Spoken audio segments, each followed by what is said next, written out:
So, I found out something interesting. Apparently one of the, well, it's not apparently, it's a fact.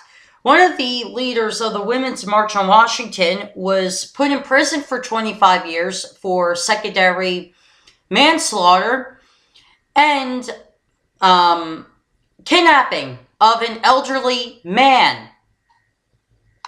Yeah. Female empowerment. Anyway, the Women's March on Washington last week featured as a speaker convicted felon Donna. Well, I don't care because this person's a deplorable human being anyway, so I'll try. If I butcher the last time, I don't give a shit. Donna Hylton, who, alongside with several others, kidnapping a man and then tortured him to death. This isn't a joke. It's actually on her website. And she's proud of it. She's fucking proud that she kidnapped and tortured a guy to death. How fucking sadistic can you be? Most people, by the way, if they're ever convicted of that, they feel guilty afterwards. But this person rejoices that she was found guilty of torturing and kidnapping a man to death.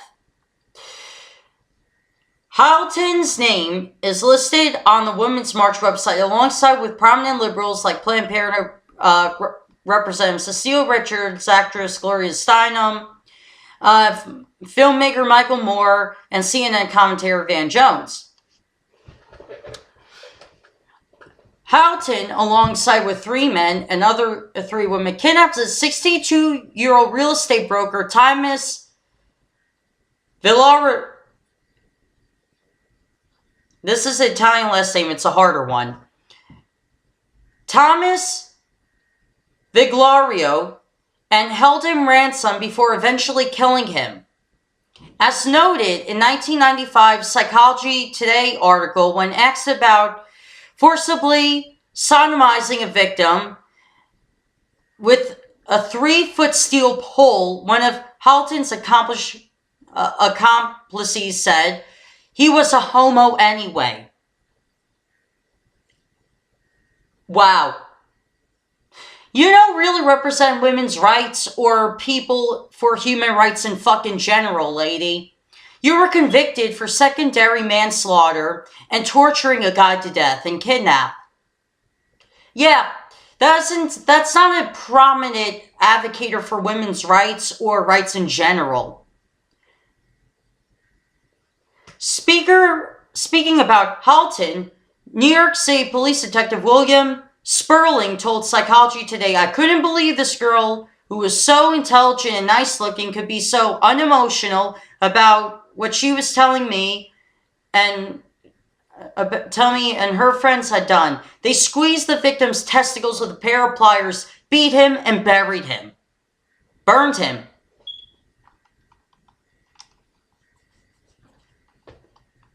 It gets worse. According to the same article, Hylton delivered a ransom note to a friend of Viglario's asking for more than $400,000, even though the victim was already dead by that point. A 1985 article in the New York Times, which misspelled Donna's last name as Hilton, put the ransom demand at $435,000 for her participation in the murder. According to Psychology Today, Hylton was sentenced 25 years in prison. 25 years for killing and kidnapping somebody. No, that's not a 25-year sentence. That's a lifetime sentence. This woman should not be amongst people. She's as dangerous as any guy who does this shit. Any man who kidnaps a woman, mutilates a woman to death, gets lifetime in prison. Gets 3 consecutive life terms in prison. But if a woman doesn't, she gets a lesser sentence. Makes no fucking sense. Organizers of the march, who banned pro-life women from participating, did not return the Daily Caller's request regarding Hylton's participation as a featured speaker. Hylton, who now works as an activist for criminal justice reform. Really? Really? This person should not be out in public life. She's dangerous. She's dangerous. Who kidnaps a 62-year-old man, squeezes his testicles with a pair of pliers, burns him, kills him, is convicted for secondary manslaughter? This is not a person who should not be out in civilized society. Participating in the panel last April in support of Senator Bernie Sanders' failed presidential campaign. Wow. Wow. I'm not sure if Bernie knew that this person was a part of that panel. Halton's participation in the Women's March was first pointed out by conservative outlet The American Spectator. Good! At least the truth got out somehow. I mean, who rejoices in the fact that they were convicted for secondary manslaughter?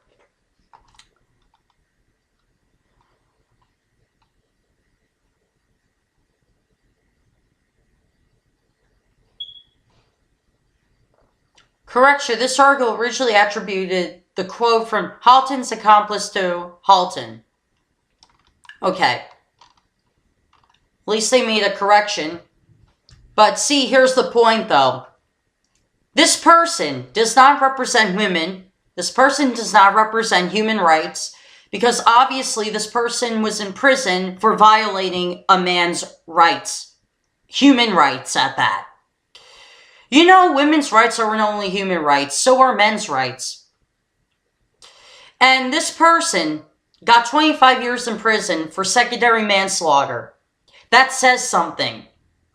And you know what? She was a part of, a man's death. A 62-year-old man was kidnapped.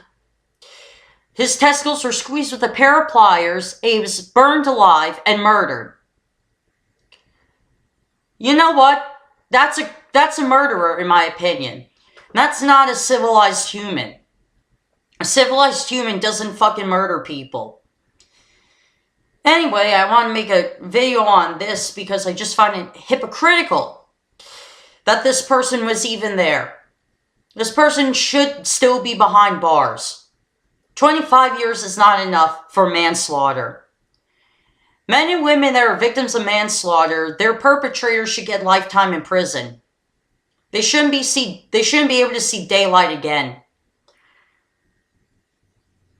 It's a violation of human rights to murder somebody. It's definitely a violation and hypocrisy of human rights to say that they represent human rights. It's hypocrisy. This person clearly does not represent human rights. The link to the article is going to be in the description box down below. And shout out to Blaire White for putting this article in the description of her video. And her video will also be in the description box below. See ya.